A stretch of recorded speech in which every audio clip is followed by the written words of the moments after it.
നമസ്കാരം, പ്രവാസി മലയാളിയിലേക്ക് ഏവർക്കും സ്വാഗതം.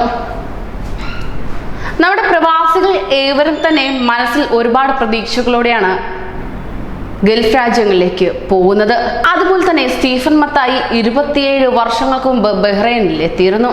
സ്വപ്നങ്ങളെല്ലാം തകർന്ന് അസുഖബാധിതനായി ഏകാഗിയായി ജീവിക്കുന്ന സ്റ്റീഫന് ഇപ്പോൾ ഒറ്റ ആഗ്രഹമേ ഉള്ളിലുള്ളൂ, എങ്ങനെയെങ്കിലും നാട്ടിൽ എത്തണം എന്നത് മാത്രം. തിരുവനന്തപുരം ആറ്റിങ്ങൽ സ്വദേശിയായ സ്റ്റീഫൻ 1993 ബഹ്റൈനിൽ എത്തിയത്.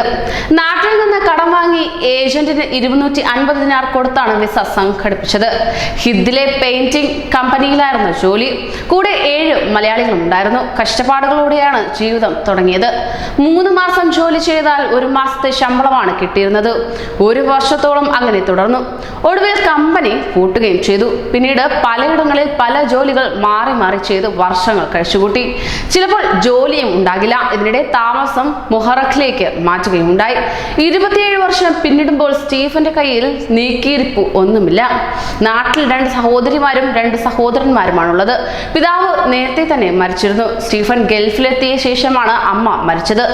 6 മക്കളിൽ ഒരു സഹോദരിയും സഹോദരനും ഇതിനിടയിൽ മരിക്കുകയുണ്ടായി. അപ്പോൾ പോലും സ്റ്റീഫന് നാട്ടിലെത്താനായിട്ടില്ല. അങ്ങനെ പ്രായമേറിയപ്പോൾ അസുഖങ്ങളും പിന്നാലെ കൂടി വന്നു. അലർജിയെ തുടർന്ന് ശരീരം മുഴുവൻ കറുത്ത തടിപ്പുകളാണ് നിലനിൽക്കുന്നത്. മരുന്നിന് തന്നെ നല്ലൊരു തുക കണ്ടെത്തണം. ഇപ്പോൾ 3 മാസമായി ജോലിക്ക് പോകാനാകുന്നില്ല. സുഹൃത്തുക്കളുടെ സഹായത്താലാണ് കഴിയുന്നത് തന്നെ. കാലാവധി കഴിഞ്ഞ പാസ്പോർട്ട് മാത്രമാണ് സ്റ്റീഫന്റെ കയ്യിൽ ആകെയുള്ള രേഖ. നാട്ടിൽ പോകണമെന്ന് ഇടയ്ക്ക് ആഗ്രഹം തോന്നിയിരുന്നു.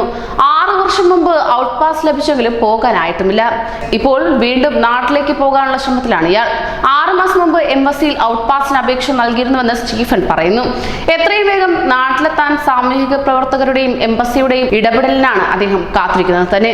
27 വർഷം മുമ്പ് ബഹ്റൈനിലെത്തിയ സ്റ്റീഫൻ ഇപ്പോൾ ദാരിദ്ര്യത്തിന്റെയും രോഗങ്ങൾക്കും ഇടയിലാണ് ജീവിക്കുന്നത്. നാട്ടിൽ എങ്ങനെയെങ്കിലും എത്തി പ്രിയപ്പെട്ടവരോടൊപ്പം ശേഷിച്ച കാലം ജീവിക്കണം, ഒപ്പം അവരോടൊപ്പം ആയിരിക്കണമെന്ന് സ്റ്റീഫൻ വിചാരിക്കുന്നു. എന്നാൽ എംബസി അധികൃതർ ഇടപെട്ടാൽ മാത്രമേ സ്റ്റീഫന് നാട്ടിലെത്താൻ സാധിക്കുകയുള്ളൂ. കൂടുതൽ പ്രവാസി വാർത്തകൾക്കായി ഈ ചാനൽ സബ്സ്ക്രൈബ് ചെയ്യൂ.